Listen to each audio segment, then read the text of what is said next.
The room froze the moment the cackling burst out over the music and the stifled laughter, as if someone had thrown the truth in everyone's face in the middle of the toast. Glasses suspended in midair, forks hanging, eyes wide, and Augusto Montenegro, the millionaire host with a stiff jaw, asking, "Who brought this to my house?"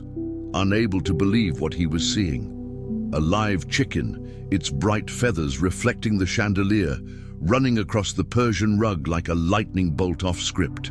The waiter fumbles, a glass falls. The wine spills red onto the tablecloth. The table becomes a scene of chaos, and before anyone can come up with an elegant explanation, the voice no one expected pierces the room. It was me, Dad, the small, trembling, firm enough to dismantle decades of poise. Arthur, 10 years old, his jacket too big for his thin shoulders, steps forward and picks up the animal. And in that gesture, the whole house changes language, because it's no longer possible to pretend that place is home when the only living thing that needs care has to hide in a cupboard. "She's my friend," he says, and the verb friend enters like a shard of mirror in a world where everything is bought, rented, priced. Augusto tries to maintain a social smile, but his skin betrays shame and anger. And when the candles flicker with a breath, the flame licks the linen napkin. Someone shouts, "Fire!" And it's the chicken itself that jumps, knocks over a glass of water, and extinguishes the beginning of the disaster. Absolute silence, only the millionaire's heart remembering that it exists, and the certainty before everyone that that night will not be remembered for the expensive red wine, but for the moment when a father had to choose between his image and his son. Before we delve into this amazing story, tell me which city and state you're watching from. Leave a comment and I'll reply with gratitude. And while you're at it, subscribe to the channel, turn on notifications, and like this video.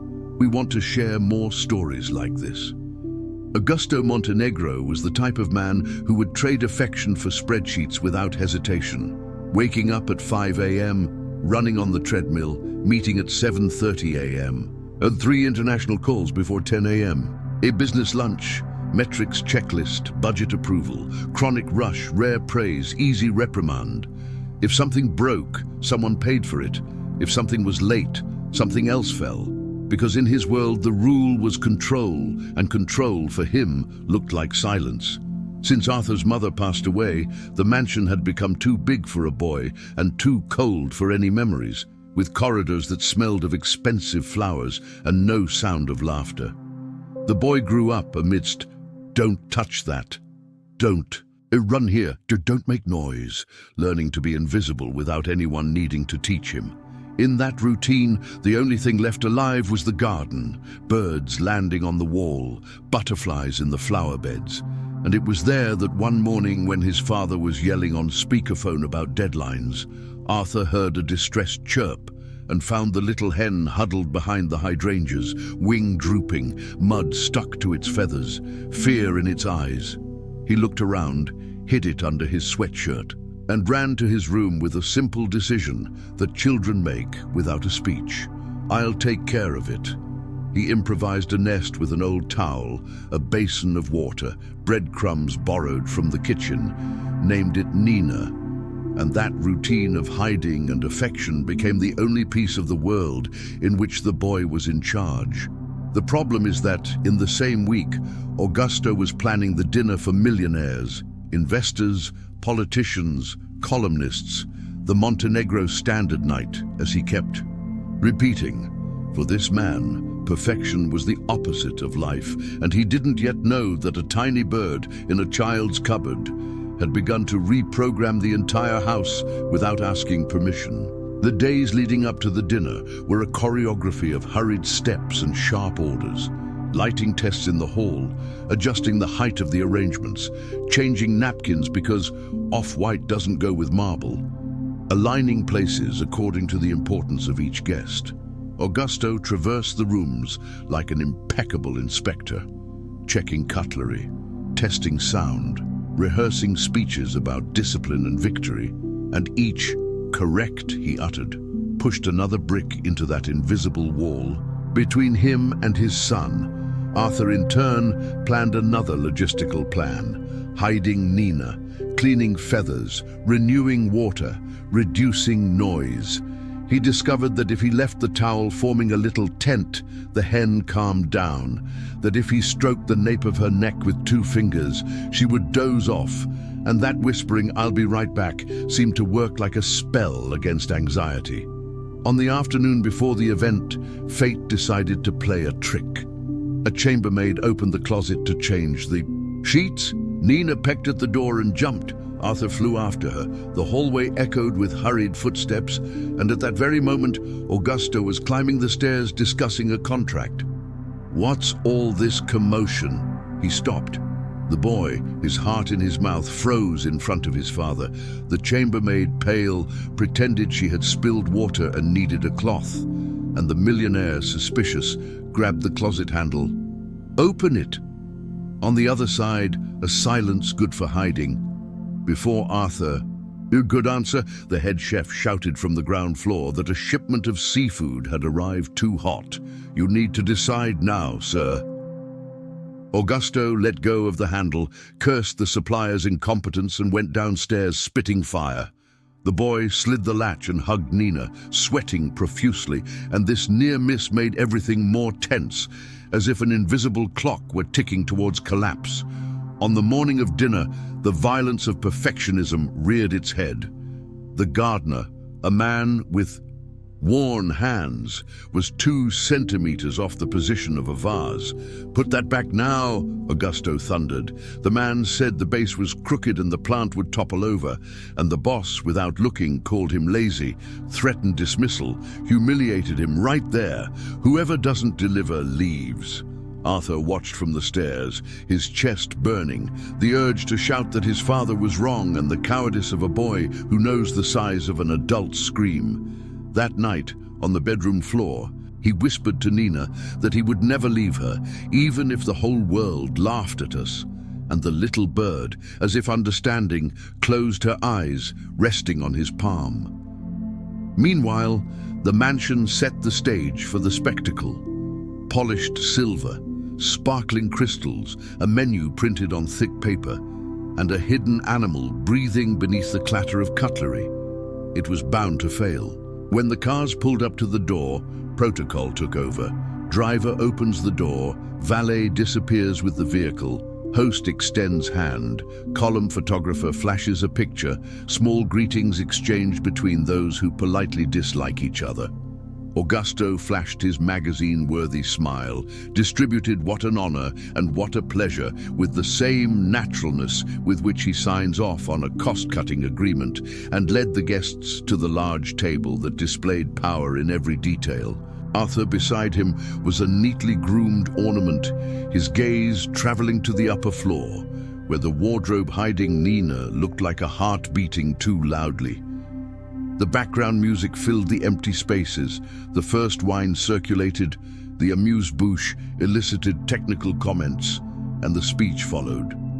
"In this house, gentlemen, we are celebrating what sustains any empire: control, discipline, results. Nothing here is improvised." A bravo was heard, another perfect, and pride arranged a chair before sitting down. It was then that fate, which has its own sense of humor, touched the ceiling 3 times.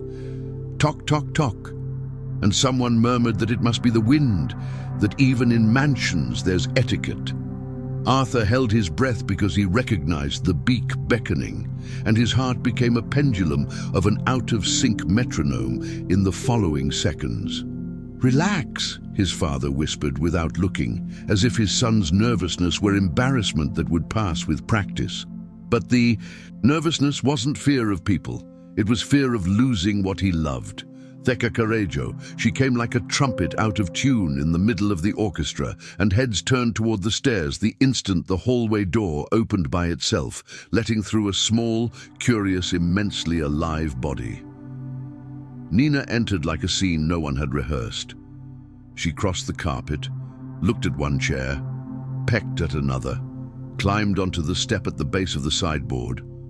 almost slipped, regained her dignity, and each move elicited micro-expressions of shock from people who paid dearly not to be surprised. Is this a prank? Someone laughed awkwardly. Is this a performance? A socialite ventured, and Augusto, flushed, a muscle bulging in his neck, cut the charm short. Security, get that out of here. Two men advanced, and the boy flew from his seat as if the floor were burning. Don't touch her! His voice cracked, his hands outstretched. The father blurted out, Do you know her? Spat out like a bullet, and the phrase that shattered the night came out whole, despite the tears. I hid her because she was hurt. She's my friend. Muffled laughter here, pitying glances there. Someone pulled out their cell phone to record the embarrassment, and the stage was set for a social massacre. But a massacre needs fuel, and a flicker of flame decided to provide it. One of the tall, beautiful, and poorly positioned candles tilted on a silly chain. The flame licked the edge of the napkin, turned into a tongue of fire on fine fabric, and the collective scene drew panic. The waiter dropped a pitcher. The water fell in the wrong place. The fire zigzagged across the lace. The tablecloth crackled. At that exact second, Nina jumped off Arthur's lap with an unexpected impulse, climbed onto the table, precisely sipped a full glass, and poured it over the flame.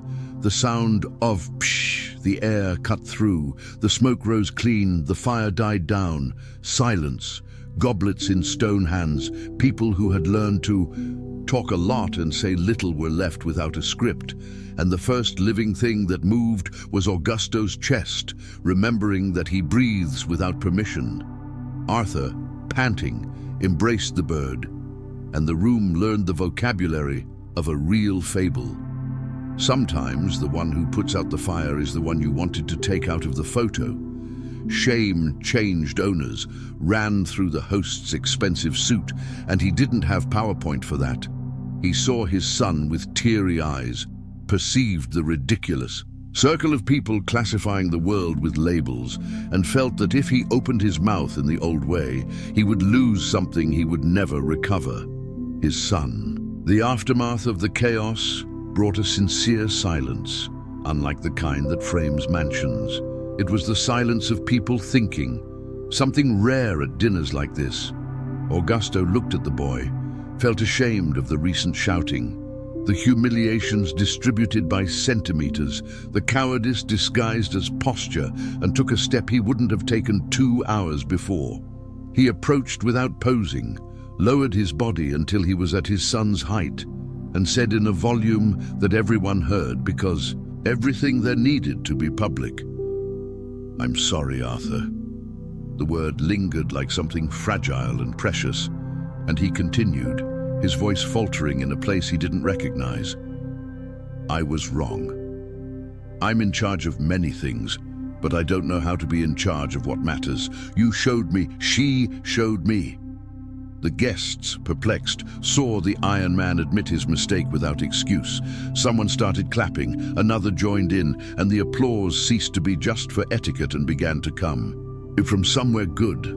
Augusto breathed, as if learning a new sport, turned to the table and improvised the first real speech of his life. "Ladies and gentlemen, this is Nina, the heroine of the night, and this is my son, the greatest investment I could have made and wasn't taking care of. I toast to what is real, to what can't be bought, to the courage of a child to confront me, and to the courage of a hen to put out a fire that I myself lit." Glasses clinked out of conviction, not obligation, and the night, which began as a showcase, turned into a lesson. When the last guest left without a photo, without venomous gossip, only with a sincere congratulations, father and son went up to the room.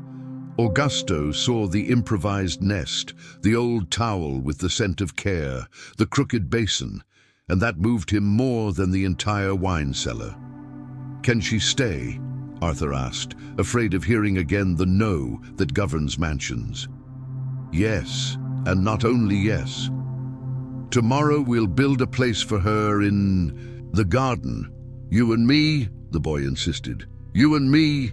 He sealed the pact, At dawn, gardener and boss faced each other without the weight of yesterday.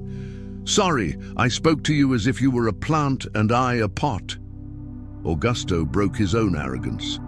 The worker smiled, showed the right distances, and together they built a beautiful chicken coop with shade, clean water, space. Arthur brought seeds in his hand. Nina arrived suspicious, then happy. The father called his son inside and opened the agenda as if opening the right door. "Mondays and Thursdays afternoons are ours, no meetings." The boy's eyes widened because in Montenegro there was no such thing as a holiday for affection. In the following weeks, small, invisible reforms took over the house. The gardener returned to his post with a raise and respect. The maid who saved the secret received a "thank you" said, looking her in the face. The word "please" reappeared, and the staff, accustomed to tense silence, began to walk more lightly. In a press conference that would come later instead of the old pitch about performance, Augusto told the story that mattered. "A child taught me to prioritize what is alive. A chicken taught me humility. I was so busy controlling the world's fire that I almost let my house burn down. There was no better marketing." That night again, dinner was simple. Warm rice, chicken, no respect. A salad of laughter, a dessert of conversation. In the hallway where hard footsteps echoed, a "Dad, look at this," was heard, and two bodies ran without fear of tripping over the luxury. The last scene, which no one photographed, was the most beautiful. Arthur lying on the grass, Nina pecking around, Augusto there, sitting without a watch, discovering that time spent with his son doesn't destroy an empire, it sustains a legacy. And when the wind stirred the trees, he thought aloud, just to make sure the boy would hear, "Between crystals and silence, it was a hen who brought truth to the table. And it was you who taught me to stay. There was no toast, but there was a hug, and that, in the end, was all that Mansion needed to finally become home."